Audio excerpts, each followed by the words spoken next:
Assalamualaikum warahmatullahi wabarakatuh. Di sini kami kelompok 6 dari mata kuliah epidemiologi akan menjelaskan terkait masalah penyakit gaki atau yang sering kita kenal dengan kekurangan iodium. Kami di sini terdiri dari 4 anak. Yang pertama saya sendiri, yaitu Hidayat Rohman. Yang kedua Intan Dewita Putri. Yang ketiga Amelia Rizky Aulia. Dan yang keempat Listina Wahyuning Tias. Selanjutnya mengenai pengertian gaki akan dijelaskan oleh teman saya. Nah, ini peta konsep tentang gaki. Nah, yang pertama saya akan menjelaskan tentang pengertian itu gaki. Yang kedua akan dijelaskan oleh rekan saya, yaitu etiologi dan patogenesis, selanjutnya gejala dan akibat gaki, dan yang terakhir yaitu penjelasannya, pencegahannya. Selanjutnya, apa sih itu gaki? Gaki atau gangguan akibat kekurangan yodium merupakan salah satu penyakit dari kekurangan gizi yang diakibatkan oleh pengonsumsian yodium yang dapat memengaruhi kelangsungan hidup dan kualitas manusia karena dapat menurunkan IQ seseorang. Nah, siapa sih orang yang rawan terkena gaki? Yang pertama yaitu wanita usia subur atau WUS, yang kedua adalah ibu hamil, yang ketiga adalah balita, dan yang terakhir adalah anak sekolah. Nah, definisi iodium sebelumnya itu dikenal dengan istilah gondok atau perbesaran kelenjar tiroid, yang merupakan salah satu gejala yang timbul akibat kekurangan zat gizi tersebut. Gaki diketahui mempunyai kaitan erat dengan gangguan perkembangan mental dan kecerdasan. Nah, apa sih penyebab dari gaki tersebut? Nah, penyebab dari gaki itu ada dua. Yang pertama yaitu faktor internal dan faktor eksternal. Nah, faktor internalnya itu salah satunya yaitu keturunan. Nah, untuk faktor eksternalnya akan dijelaskan oleh rekan saya selanjutnya. Masuk ke etiologi dan patogenesis penyebab timbulnya gaki. Ada beberapa faktor yang menjadi sebab munculnya masalah penyakit gaki atau kekurangan iodium. Di antaranya yang pertama yaitu faktor defisiensi iodium dan iodium excess. Definisi atau kekurangan iodium dalam tubuh merupakan penyebab utama masalah gaki. Hal ini disebabkan oleh karena kelenjar tiroid melakukan proses adaptasi fisiologis terhadap kekurangan unsur iodium tadi pada minuman atau makanan yang dikonsumsinya, sehingga menyebabkan pembengkakan pada kelenjar tiroid dalam tubuh. Yang kedua yaitu faktor geografis dan non geografis. Menurut beberapa tokoh, faktor geografis menjadi sumber masalah atau faktor dari munculnya penyakit gaki, karena beberapa makanan yang beredar di daerah geografis pegunungan biasanya jarang sekali ditemukan makanan-makanan yang mengandung iodium tinggi, seperti ikan dan makanan-makanan lain dari hasil laut yang tinggi iodium. Lalu yang ketiga, faktor bahan pangan goitrogenik. Ada beberapa makanan yang mengandung goitrogenik. Zat goitrogenik ini menghambat laju dari metabolisme iodium dalam tubuh, sehingga iodium dalam tubuh yang dimetabolisme terhalangi oleh zat goitrogenik tadi, sehingga mengalami pembengkakan pada kelenjar tiroid atau yang sering kita sebut dengan gondok. Lalu yang ketiga yaitu faktor zat gizi lain. Defisiensi protein dapat berpengaruh terhadap berbagai tahap pembentukan hormon dari kelenjar tiroid, terutama tahap transformasi hormon. Lalu apa saja sih gejala-gejala dari masalah gaki ini? Lalu selanjutnya kita bahas terkait gejala-gejala dari gaki atau pembengkakan kelenjar tiroid.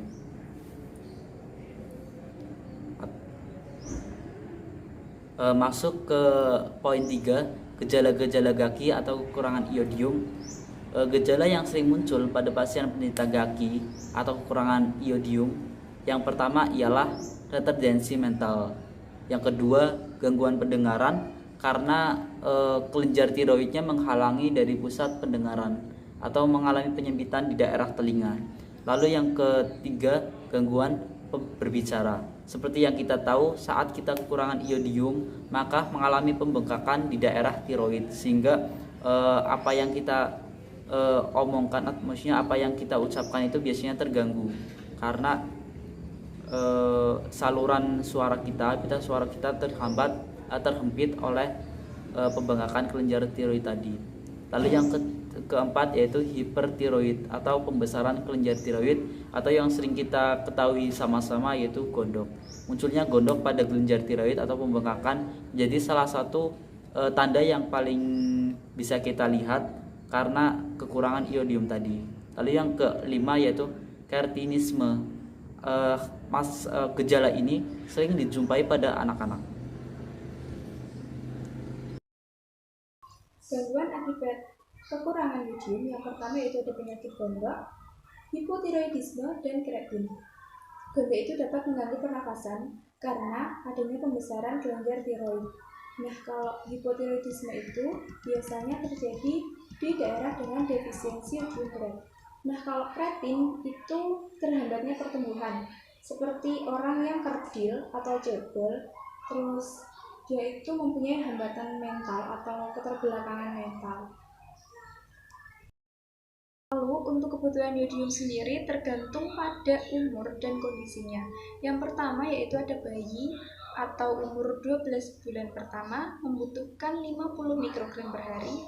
Untuk anak-anak usia 2-6 tahun membutuhkan 90 mikrogram per hari. Anak usia sekolah usia 7-12 tahun membutuhkan 120 mikrogram per hari. Dan untuk dewasa atau usia di atas 12 tahun membutuhkan 150 mikrogram per hari.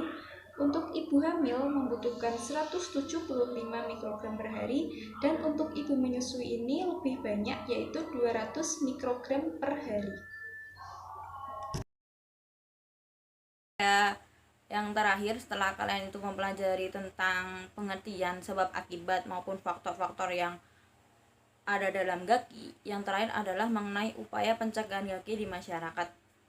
Jadi secara garis besar, pencegahan dapat dilakukan melalui 3. Yang pertama, upaya pemantauan gaki di Indonesia. Yang kedua, pencegahan di daerah rawan gaki. Dan yang ketiga, program kerja di puskesmas.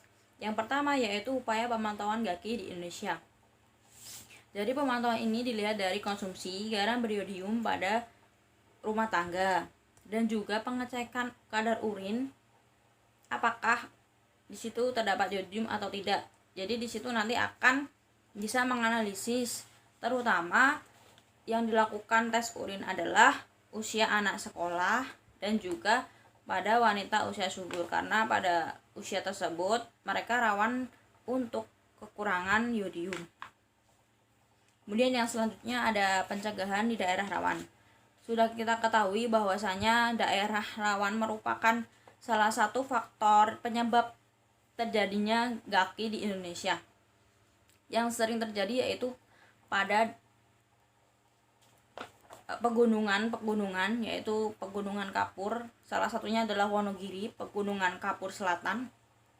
Jadi dalam upaya tersebut masyarakat tentu saja nanti dalam waktu yang lama akan mengalami defisiensi iodium, sehingga perlu adanya pencegahan dari awal, yaitu dengan mengkonsumsi garam beriodium ataupun dengan cara memakan atau mengkonsumsi ikan-ikan laut.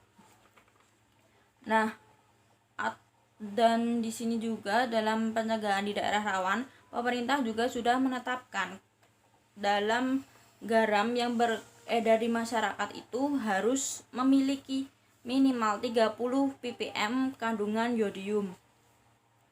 Selanjutnya yang terakhir adalah program kerja di puskesmas. Jadi dalam pencegahannya pemerintah juga mengadakan program-program kerja di puskesmas yang menjadi program tahunan dalam pencegahan penyakit gaki sendiri.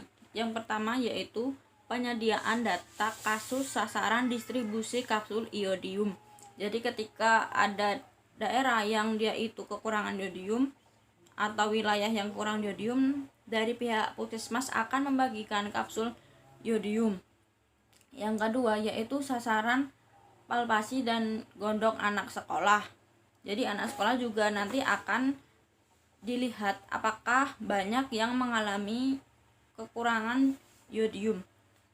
Yang ketiga yaitu penyuluhan dan peta dari endemik gondok. Jadi juga puskesmas itu harus memiliki peta-peta daerah mana saja, wilayah mana saja yang dia itu rawan atau memang di situ menjadi tempat kekurangan yodium. Kemudian yang keempat yaitu penyediaan data prevalensi gaki. Jadi puskesmas juga harus memiliki data prevalensi gaki yang diadakan di suatu tempat itu. Misalkan di daerah Wonogiri Selatan, itu berapakah jumlah gaki yang ada di wilayah tersebut. Yang terakhir yaitu program tahunan dan juga microplanning. Artinya dalam puskesmas mereka harus memiliki program yang jelas dan planning kecil untuk pencegahan penyakit gaki tersebut. Jadi sekian presentasi dari kelompok kami. Apabila banyak kurang dan salahnya, kami mohon maaf sebesar-besarnya, dan nanti apabila ada yang masih dibingungkan dari video kami dapat melakukan diskusi via WA. Terima kasih. Wassalamualaikum warahmatullahi wabarakatuh.